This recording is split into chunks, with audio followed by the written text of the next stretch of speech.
Project Lawful aka Plane Crash by Arwayne aka Eliezer Yudkowsky and Lintamande. What the Truth Can Destroy, Episode 156.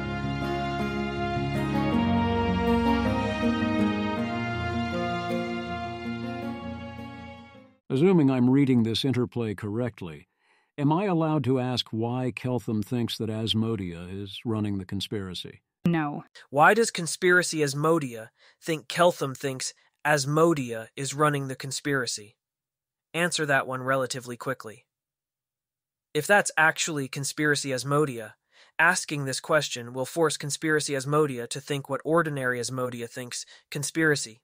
Asmodia thinks Keltham thinks about Asmodia, which should exceed the 3-level limit on her brainware-supported recursion ability, and force her to either answer very slowly or give Conspiracy Asmodia's real answer.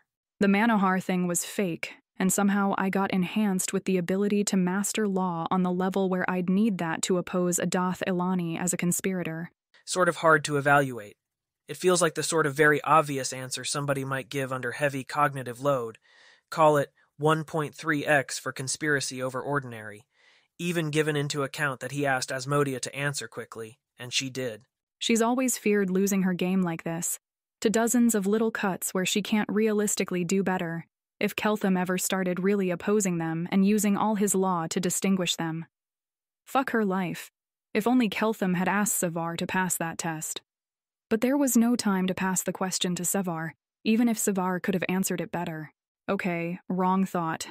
That's why ordinary Asmodia, namely me, instantaneously thinks Keltham thinks Asmodia would be running the conspiracy if it existed.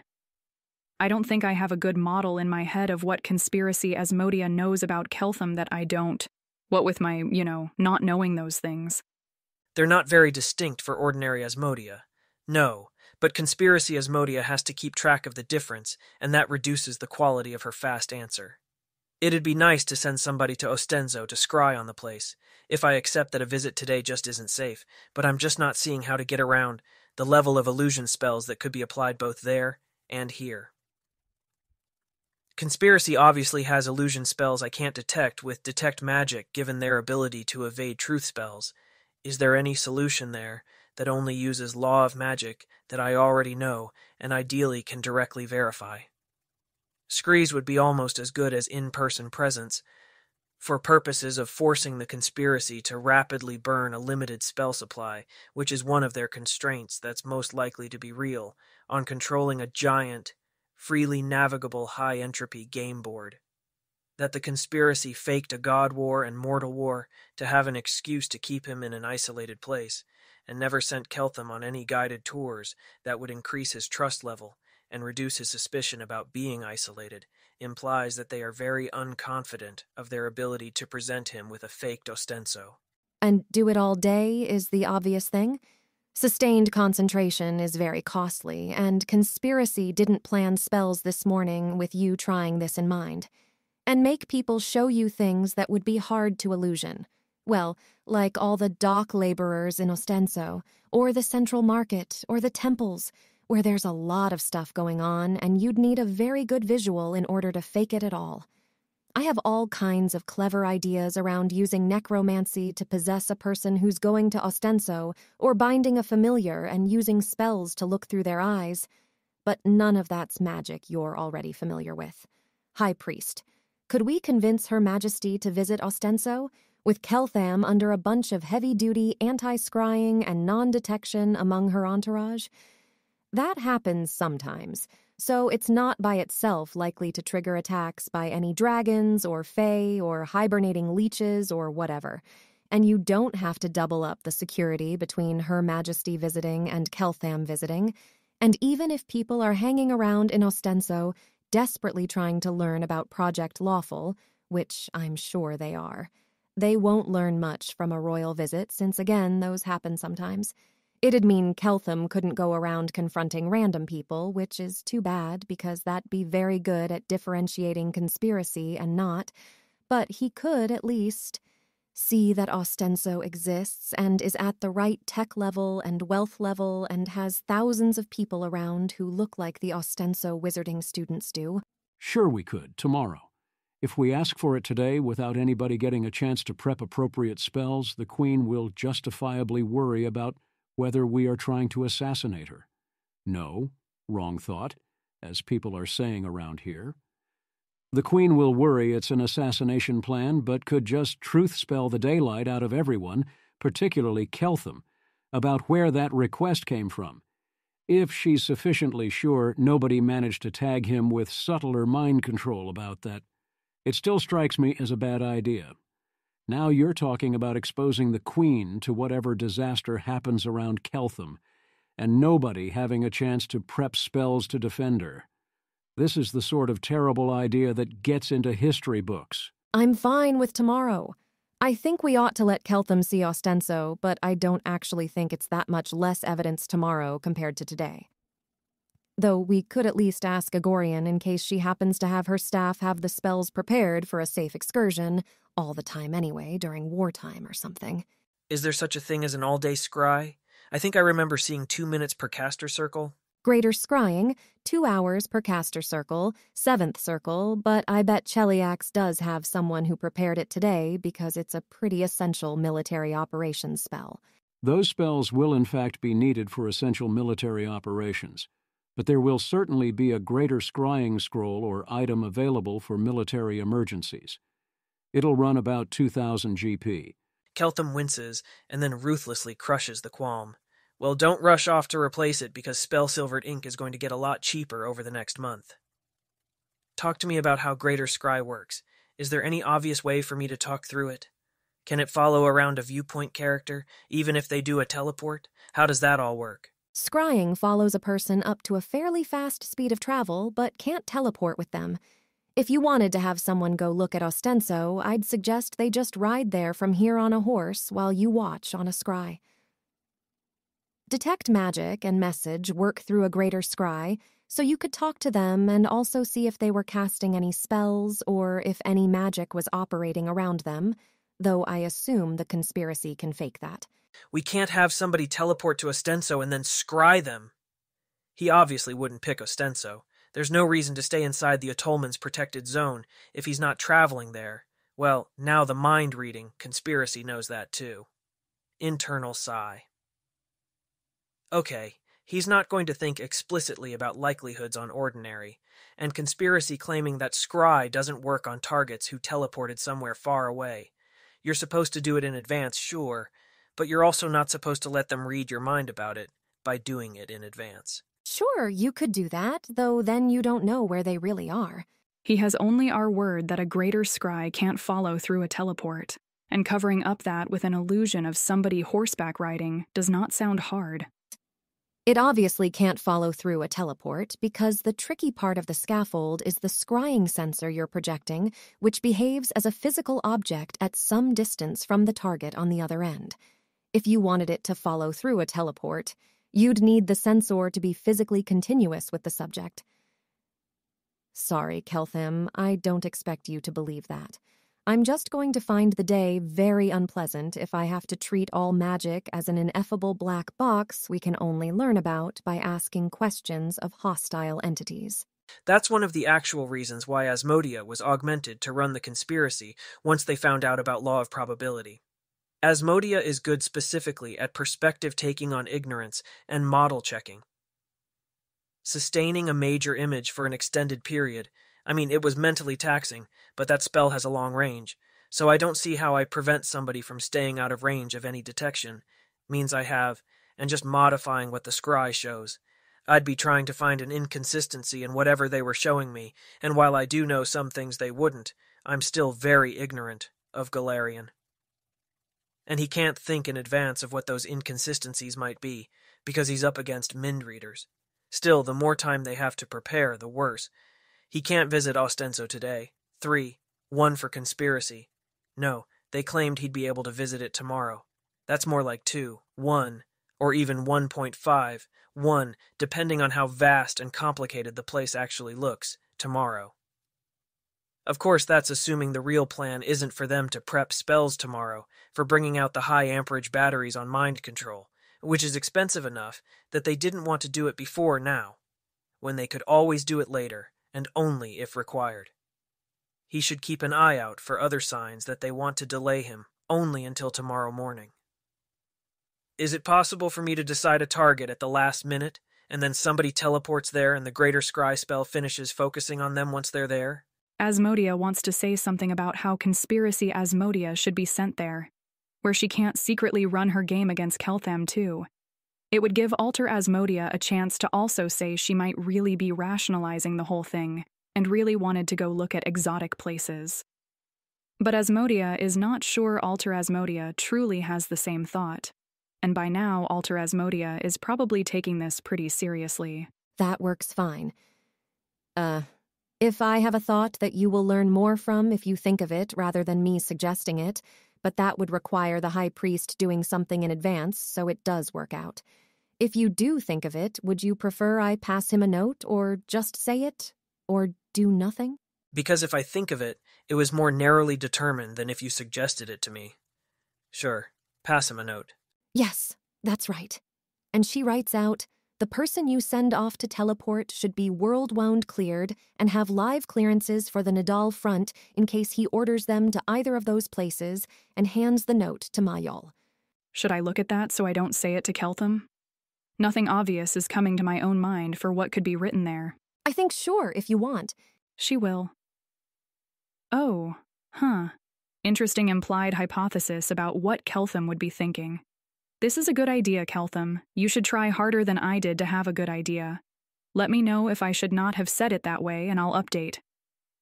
Nah, telling me to have a good idea is allowed by security mindset. Alright, next episode, get somebody in to get ready to teleport, and somebody to run Greater Scry on them. I also want a regular Scry, to be done after another teleport. It may not last as long, but it'll give me a backup option. He's trying not to evaluate either of his options there. Mayol, ETA on that.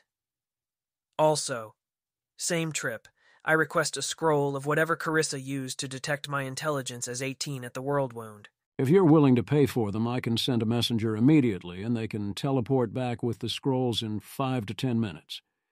If you want Cheliax to pay for them, an argument happens first and creates a delay. The system is not set up for me to suddenly requisition a Greater Scry scroll on a non-emergency basis, and declaring an emergency here would go politically odd. You okay with 75% project budget, 25% my personal account to show I take it seriously, 4,000 GP spending cap? Works. I'm only dying inside a little. Make it so. Oh, and please also make sure that recording is set up around me, and that transcripts will be available to me later today, so I can review events afterwards. They can try to edit those, obviously, but it'd be a risky game for them. Before that, sever Asmodia out of this room for 1 minute. I've got a question for Keltham. Above their paper classification level, which nobody has really gotten around to raising, but never mind. Okay, I'll affirm that. Questions of whether that was more likely in Conspiracy, to give them a chance to perform some action out of his vision, on hold pending what Mayol says. Out they'll go. Prediction. Keltham runs out in the middle of Mayolol, talking to check on whether we're still there and doing anything suspicious. There's an obvious theory about why you're asking for a scroll of Detect Intelligence. I'll get you one. It shouldn't be hard to find.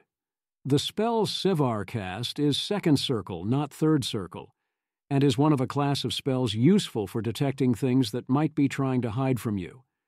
Hold that thought. I feel obliged to note that I did in fact predict your suddenly running over to check on us, though only after I left the room and had a second to think, and so did Conspiracy Asmodia. I'm predicting you doing it a second time too, though less so now that it's pretty clear the conspiracy is prepared. Still 1.05x favoring Ordinary. They shouldn't get caught that easily, but then Conspiracy isn't perfect, on the surviving probability mass for it. Thanks for being frank, whichever Asmodia. I've been trying to figure out how she feels about you emotionally, and I genuinely have no idea. I know exactly how hypothetical Conspiracy Carissa feels about you, but maybe that's something to tell you after you're done with all this. Neither of you necessarily have Conspiracy emotional makeup that is anything remotely like your actual... Never mind. Mayol is in the middle of saying something. Dash back. The spell I'd guess you're actually thinking of is Third Circle Detect Intentions and Classified. Detect Intelligence is the Second Circle Wizard imitation version that just detects minds nearby and reads off their intelligence level. Can I have a scroll of... Not without a more serious political fight. I admit I don't understand why it would be important for you to verify that it exists now that I've told you about it. Or are you thinking of ordering Sevar to fail her will save about it? Some versions of the conspiracy are trying to make me believe they have mind-reading capabilities, when in fact, they don't. I have one security on staff who's authorized to use that and keeps a spell slot open. I can order him to prepare Detect Intentions in about 30 minutes, and he can try it on you briefly. In the form of Detect Thoughts, with a metamagic extend duration on it, which will make the spell visibly third circle. You'll need to deliberately fail a will save, which should also let you verify that it would take a substantially more powerful caster than him to try reading you without you noticing. There's more powerful mind-reading spells, but those would be harder to prove things to you about. Keltham doesn't try to explain that he has only their word for it, that they can't deliberately cast weaker versions of spells, to make it feel like he'd have an easier time resisting, or to make the spell more detectable than it would be unmodified. My Lowell isn't Asmodea. Asmodeus's orders, not a problem? Fuck you too, kid. The kind of precautions he required around this sort of thing are noticeably less strict than for Contessa Lorilatha using mind control on you, yes. You understand what's going to happen. You asked it for a reason that sure doesn't look coerced, that satisfies his restrictions, namely none.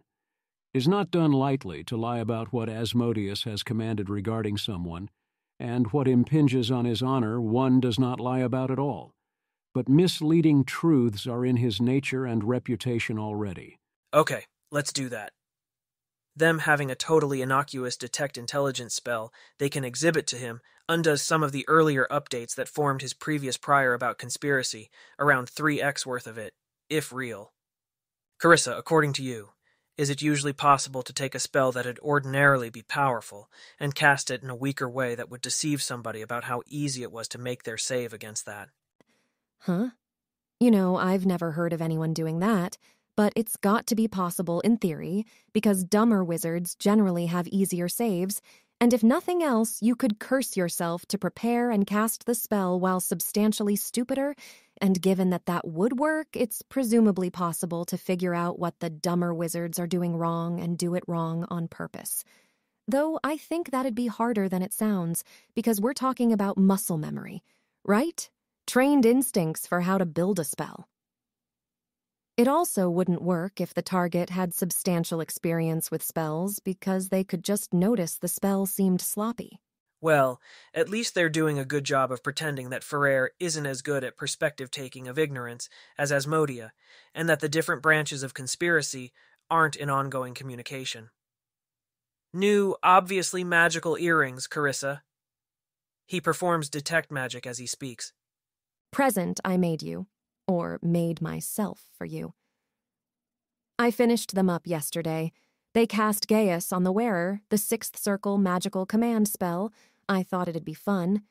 You're now going to declare this suspiciously coincidental timing, which I suppose it is, in favor of conspiracies that didn't realize you were doing anything weird today until after you saw me, or that need me to be wearing magical obedience earrings. Do you want me to take them off? I hate to ruin a sex surprise, but earrings of mind control sure are a thing I suspiciously cannot test on myself. There was going to be some amount of plan spoilage from today somehow, I guess. If I'm asking Cheliax to spend giant amounts of money, I should be willing to spend at least a little. Go ahead and tell me what the earrings putatively do. We can send Asmodea out first if you like. I would mildly prefer that. I'll go get in some quick updates of my conspiracy while Keltham's not looking.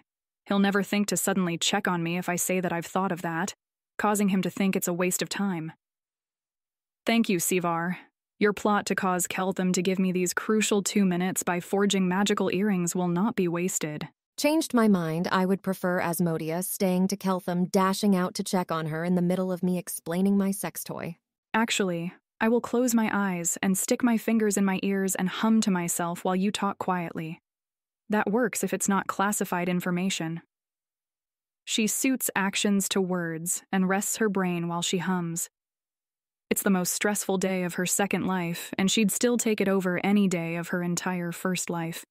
Proceed while Asmodia sends her telepathic messages. Oh hey, you have a short word for that. If we're important conspirators, we definitely have telepathic bond up, which is why I suggested an anti-magic field to you. The earrings are command word activated like the handcuffs, and then treat the controlling party's orders as magically compelled, as the spell Geas. I invented it from scratch. I thought it'd be fun to try inventing my own magic items. This is false. It's less false than it was an hour ago. She's been making some modifications on the fly.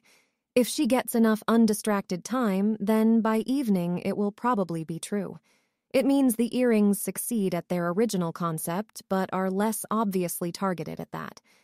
She fucking loves this headband. That is the most Carissa sex toy ever.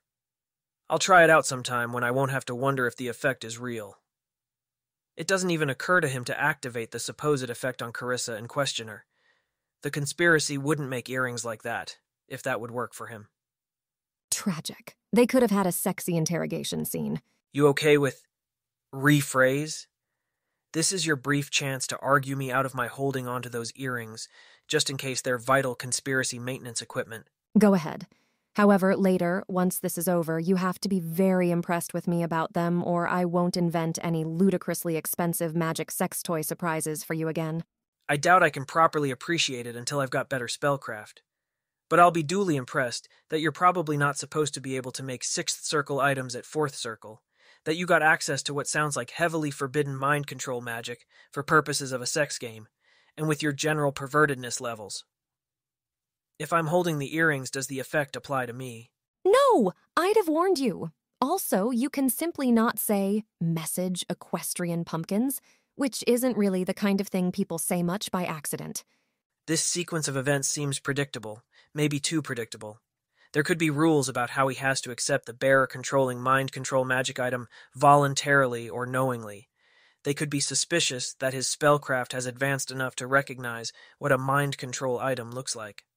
Apologies to ordinary Carissa. Remove the earrings from your head, but keep them yourself. Yes, Keltham. She obeys. Great, she'll get to keep working on them. That went perfectly. Asmodia, booped by Keltham, will duly open her eyes and cease her humming. Request quiet while I rest my brain for a few minutes, until my y'all's scry people get here. Possibly afterwards, too, if we don't have to talk much to them. Some point in the next hour, unpredictably to me, tell me to go to the bathroom? Check. Oh, too bad. She was hoping he'd ask whether and why Geas is even legal to know about. They spent a while workshopping that earlier this week. Obviously, the conspiracy wouldn't bring that up if they didn't have a great excuse prepped for it. He noticed confusion, but he'll ask later. It may be a mistake to make himself too easy to steer. Carissa steps back to give her boyfriend some time to think, smiling at him. Now is a good time to give her any non-urgent updates that haven't previously been passed along, and a good time to make sure of some obvious things. The team editing the books retrieved from a Tien-speaking company should be routed through Corva by default. With anything Corva is unsure of going to Asmodia. With anything Asmodia is unsure of presented to Carissa. Carissa hasn't yet been interrupted with anything which likely suggests people are being too conservative in escalating. They should now try escalating the things they considered escalating and then decided not to. If anyone at any stage in the process thinks that they are making some kind of serious mistake, she wants to hear about it. The primary thing they're editing for is references to Abadar's holy symbol or teachings, hell or devils, and to mind reading as something that is not secret and tightly controlled. They're secondarily editing for lawful evil people behaving like, well, lawful evil people, possibly by just changing them all to neutral evil and some lawful neutral ones to lawful evil. Tertiary. Nethicianism, inconsistent with Iones, mentions of the minor god they told Keltham they thought was his, references to suicide being evil, She hasn't previously issued a directive on that, but it's obvious now it's going to leap out at Keltham.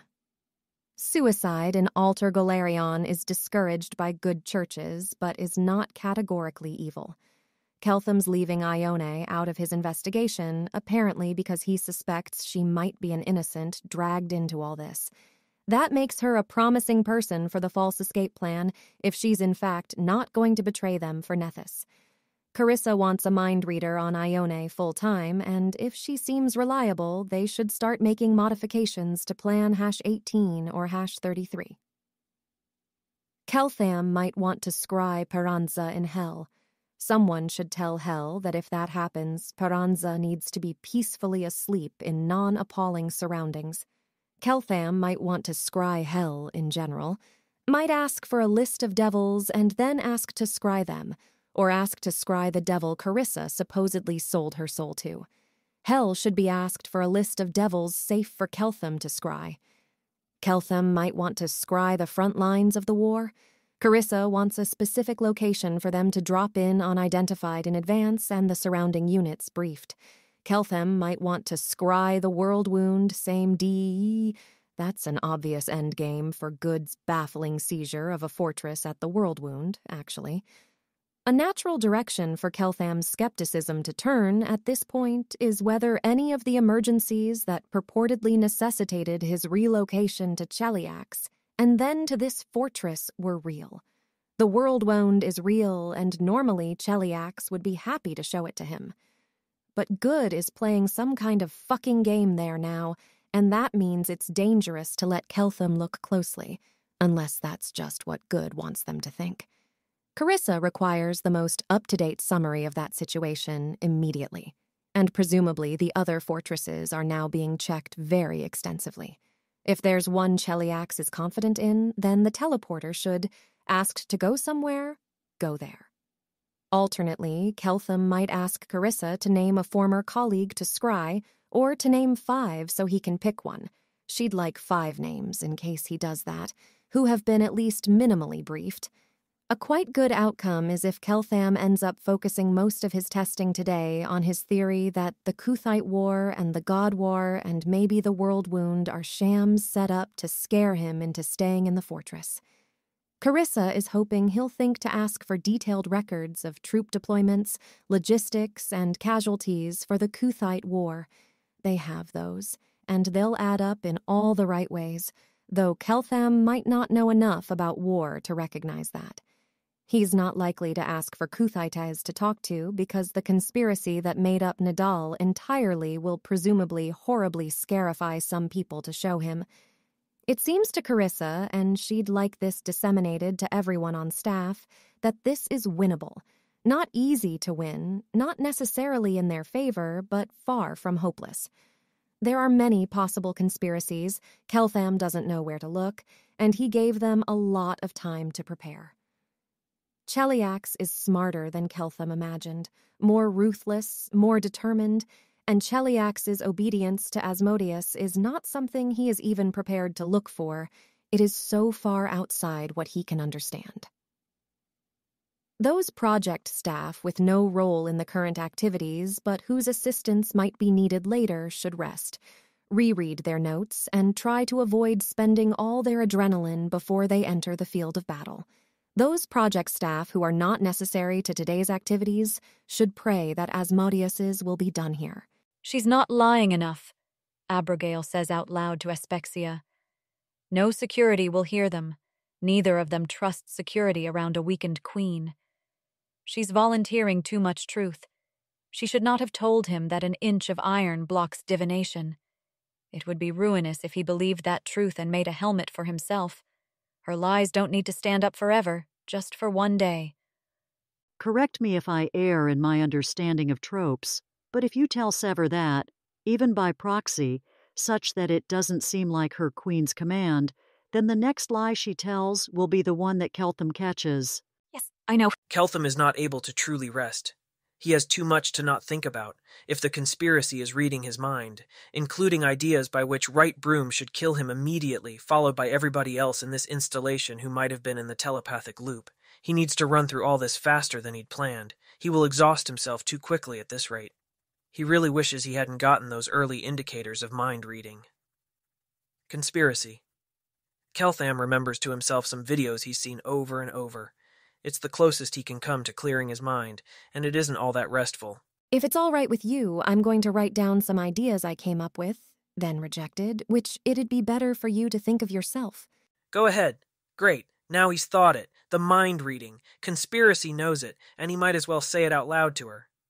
But sorry, I'm mostly tuning out things about the laws of magic today. If I pierce a conspiracy, it won't be because I got into the technical weeds of spellcraft, and outthought them there.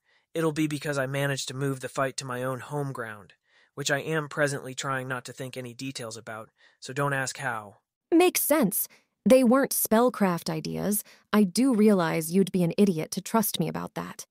And she takes out a piece of paper and begins scribbling furiously. One place Keltham might be safe outside the interdiction is the World Wound, if he'd taken the oath, and he could talk to all of the allied churches there. Rejected, BC. If anyone did want Keltham badly enough to break the World Wound oath about it, they might do it, and it's not worth the risk. Is this bad decision theory? She's not sure. Keltham could ask someone to bring him all of the deployment, logistics, casualties, honors awarded, disciplinary actions, etc., records for the World Wound and for the Kuthite War. Mayal will hate this plan because they're classified, but it seems pretty impossible for a conspiracy to manufacture on short notice. Rejected because only works if Keltham thinks of it. Keltham could hang out in an anti-magic field, so he stopped having to worry about mind reading. Rejected because she has already pushed pretty hard for anti-magic fields and he's ignoring her, and if she suggests it again, he will probably conclude that the conspiracy has a way around anti-magic fields. Keltham could ask for the Grand High Priestess to raise a gate to let him directly visit Hell, where Asmodeus can probably protect him from the interference of other gods. Rejected because the conspiracy could take him to some other place under their control instead. She can't think how he'd verify he was really in Hell. And 3 uniformed people visibly straight off the front lines in Nidal. You'd get in a lot of trouble for wearing a uniform that crumpled if you hadn't been summoned straight out of a war zone. Walk in holding an enormous top-tier scrying mirror and a very magic silk bag. This subtlety, like so many other subtleties, will be wholly lost on the young man out of Dathilan, who considers a bathrobe to be appropriate attire for the chief executive of civilization. Hi, thanks for coming. I probably shouldn't explain anything that hasn't been explained already. There should be a person who can do a lesser teleport out to a destination, I'll specify and teleport back, a greater scry scroll, and someone who can cast from it, and a comprehend languages scroll, hopefully the divine version. This is Lord Marshal Fenalosa, Wizard of the 7th Rank Military Emergencies Unit, Her Majesty's 3rd. He'll be teleporting for you today. You're actually going to need a greater teleport if you want the teleporter to be able to go to a destination they have not previously seen, and they'll still need a pretty detailed description in that case. I am Paracount Ferdinand Arroyo, Wizard of the 7th Rank, from Her Majesty's personal security, and I'll cast the scry for you. In addition to a greater scry and a scroll of comprehend languages, I also have a scroll of detect intelligence, per the request conveyed to us. Yes, thanks. That gets used in a separate experiment. Talk me through how greater scry works. Assume high intelligence in me and first circle wizardy, but that I otherwise have approximately the knowledge of a small village cobbler about that. Carissa has authorized some lies here. In particular, she's decided that you can't scry the dead.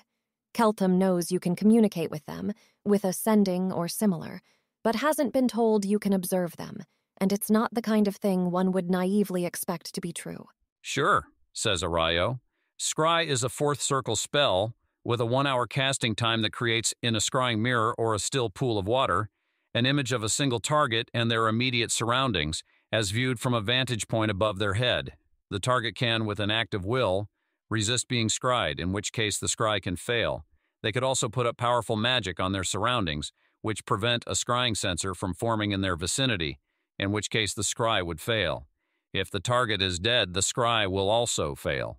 The spell can be made more specific, more precise, and harder for the target to throw off if the caster has a better concept of the target or has some possession or body part of the target's in hand when they attempt the Scry Y.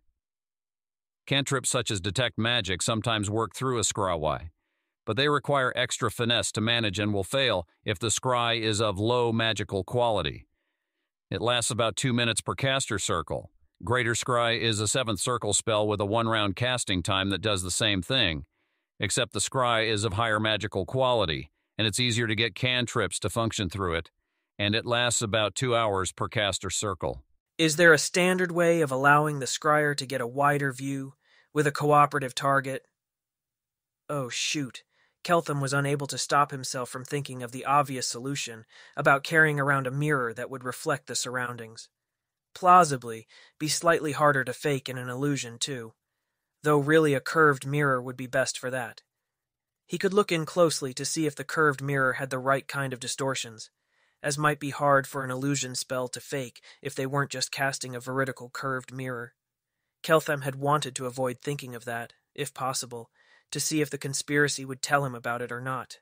Scrying with a cooperative target is usually used for military communications. Rather than for getting a look at the surroundings, I'd need to think about it. The scrying sensor is reliably some distance about the person's head, so you could use enlarge person to make them taller. And of course they could fly around, give you a view of the area from the air. Possibly I misunderstood something when you said the spell only viewed immediate surroundings if the view from the air trick works. If somebody was standing on a hill somewhere, could you look through the scry out to the horizon? And if not, the obvious solution that comes to mind is for a cooperative target to carry a mirror that can reflect the more distant surroundings. The resolution isn't great, but yes, you can see the horizon, and I'd expect a mirror to work fine. We can certainly try it. Ready to go literally as soon as I give the destination? And somebody please quickly go grab a mirror. The project should have several on hand. Have Ione deliver it, please. Keltham thinks about how he's planning to send Ione Sala with them, carrying a bag of money, to follow her while she hires some mercenaries to protect her for a day, with a telepathic bond to himself. He's actually planning Ostenso. He's actually planning Absalom. He's actually sending Asmodia. If it's somewhere Fenalosa has been to, or gotten a good description of, he can depart from outside the Forbiddance as soon as you give a destination. Yes, right. The Forbiddance. Let's start making our way outside then. He's actually sending them to the Worldwound. His real plan involves books. His real plan involves prestidigitation. His real plan involves using a timed chemical reaction whose lawfully expected duration he'll compute only after the fact, to detect illusions. They start walking out.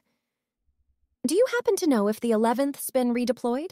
Carissa asks Fenalosa as they walk. I'm cleared up to sensitive. I was deployed with the 10th and then with the 11th before this. They're still up north. I think covering out to Turthul because we haven't been replacing losses. Thank you. Anytime. My cousin's in the 11th. She told them not to lie about anything unauthorized, so it's not a lie. With the headband, she can calculate in the back of her mind anyway that it'll be suspicious to Keltham, that it'd be better if this man hadn't happened to have a cousin in her regiment. Alter Carissa is, of course, delighted. Really? Who? Gillam Moya, he's 3rd Circle Evocation. It's not even a surprising coincidence, but that won't stop Keltham from finding it a suspicious one. Oh, we've met! He was insufferable. If all this is ever declassified, I'll tell him you said so. He notices, but there's no obvious reason for the conspiracy to be any more likely to say that, as a lie. He doesn't know family densities in Cheliax, whether there's correlations in which people get assigned where. It'd be a silly thing to jump on as too much coincidence. If he considered it a likely conspiracy tactic at all, it would be as a denial-of-service event where Keltham has to think about that stuff. As it stands, it's actually useful to him. It gives him something else to think about while he's learning not to think about things. Is Ione there yet with the mirror? Conspiracy? Longer delays make it more likely that somebody's trying to emergency instruct her about what to do if Keltham sends her with on the teleport. Not that this is Keltham's real plan. That thought was itself an attempted distraction, of course. Ione was told to fetch a mirror and come here as fast as possible, but also she's pretty sure Keltham's real plan doesn't involve Ione. Here with the requested mirror, otherwise keeping quiet until Keltham says differently. She's quietly annoyed with how the conspiracy has been mostly keeping her out of the loop on things, but can't deny that Alterione probably isn't being kept up to date on it, and it probably helps with her reactions. Oh, that's a nice military-grade mirror there. Keltham must have asked them for a scry, somewhere, and she'd bet he's got more in his quick-draw scabbard than just wandering around looking for anomalies. Thanks, Ione. Answer immediately. What were you thinking about between when you got the mirror request and when you arrived here? Trying to figure out why you suddenly needed a mirror, obviously, which I now realize is to try to expand the range you can see while scrying on somebody carrying that mirror. What was your previous leading speculation? Conspiracy's going to be casting a lot of illusions today. For all you know, it's harder to maintain a consistent illusion if the mirror has to be part of it. Or you were going to do something clever with the law of optics that you hoped the people casting the illusion wouldn't know how to fake. 1.1x for ordinary. Those are high-quality speculations that Ione would be less likely to have come up with if Conspiracy knew why he wanted the mirror, and was instead frantically briefing Ione on what to do if teleported. Thanks. And, sorry, Conspiracy Ione. In the event you're an innocent caught up in all of this, somehow, I did try to figure out how to send you on this teleport with a bag of money, but couldn't actually figure out how to do it in a way that didn't risk a bunch of gods or mercenaries descending on ordinary Ione. If Conspiracy innocent Ione was given a real chance to escape. She smiles. I appreciate the thought, she says, just like Alterione would say it, and not like true Ione would say it in a more heartfelt way. Keltham will now head over to Lord Marshal Fenalosa, who he's about to send to Absalom Nidal Worldwound Ostenso, and request permission to prestidigitate some writing onto whatever Fenalosa happens to be wearing. Sure. He's wearing an obviously magical silk cloak and obviously magical robes, both of them dirty. The cloak slightly bloody. Just to check, will that persist on this clothing, since it seems obviously detect magic is visibly magical? You should have a hard time damaging the cloak with a cantrip, but dirt, as you might have noticed, sticks fine. In lieu of asking more questions, Keltham will just try to prestidigitate part of the robes to subtly patterned iridescence a la intricate diffraction grading, which is the sort of thing that people on the project have been doing an awful lot of recently. Does that, in fact, go with these magical robes? Nope. The magical fabric does not want to be turned into something else.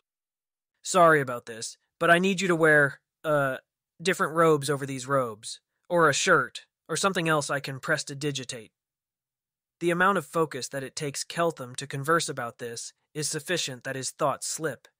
He's planning to prestidigitate his god's mysterious symbol and a Taldane question mark. Sure, Fenalosa says impatiently. He reaches into his bag and pulls out a non-magical, thick fur cloak and pulls it on over the magical one. The team following Fenalosa will just have to be prepared to dominate anyone who walks up to him to comment on the holy symbol, though she thinks people will mostly not do that. Keltham will prestidigitate his god's symbol and a question mark in diffraction grading iridescence that somebody who wasn't deeply involved in the project might not understand the optics of well enough to cast an illusion faking it. And also he's going to weave in some small baseline fancy script that's going to look like a lot of indistinguishable elvish curlicues to anybody who doesn't read baseline, but which Keltham himself can immediately check for coherence. That hopefully makes it complicated to change on their end, and fake in an illusion on his end. How are we staying in contact once you've teleported? Telepathic bond, or does message work across Greater Scry? Keltham is trying to avoid thinking about how much it costs Conspiracy to claim that he needs to give all his instructions in advance. 20 bits. She anticipated that, which is why they said that cantrips worked across a Greater Scry. Though also that number seems high, and she suspects Keltham's trying to think false things on purpose. Message should work fine, Fenalosa says. All right then, I'm about to give you your destination. Ready to go? Keltham is trying very hard not to think of his next action. Yes? Keltham casts Invisibility Purge. Were there any invisible people waiting to go along on that teleport trip? Nope. The team accompanying Fenalosa will teleport in separately from a different location because there's no reason to have them anywhere near the project site at any point. Absalom. The Grand Bazaar if it still exists. Otherwise, whichever location you most expect to have multiple bookstores. It is definitely one of the more inconvenient requests he could have made, but not outside the range of things he might predictably have wanted. Do it, she thinks. They have lots of books they've been faking for Keltham. She wants a team prepared to swap the covers and alter the first pages to match ones he might request from Absalom. Fenalosa teleports. Ario casts Greater Scry, and there Fenalosa is, in the middle of a chaotic, bustling marketplace, the iridescent symbol glinting on his back. Message. Move the mirror close to the scry viewpoint and turn it around slowly. It's his first glimpse of Golarion for real, and Keltham will be examining it carefully, and not without a sense of wonder, for he may be an ordinary Golarion after all. Fenalosa irritably holds the hand mirror up to the scry sensor and rotates it, very slowly, so Absalom's landmarks can be seen in its edges. He has nothing to hide yet. A skinny child tries to pickpocket him while he's staring up in the air doing something weird with a mirror. He kicks them. Okay. If he asks, he'll be told that this happens 1,000,000 times per day. If the conspiracy did it on purpose, then they're trying to distract him. It rhymes with other things, other worrisome signs, like he noticed under Owl's wisdom months ago. He'll do what the conspiracy predicted, he supposes, in the version where they predicted that Keltham would think that being distracted and asking questions because a child got hurt was supplying the conspiracy with the wrong retrospective incentives. Message. If possible, please carry out the rest of this operation while hurting as few children as possible, as little as possible. Acknowledged, Fenalosa says. The mirror is showing an absurdly tall lighthouse, the spires of some cathedral, a clock tower with incredible stone detailing, a flying person passing overhead, a pseudo-dragon perching to stare at them. Another pickpocket brushes up against him, and he levitates them 15 feet in the air rather than kicking them.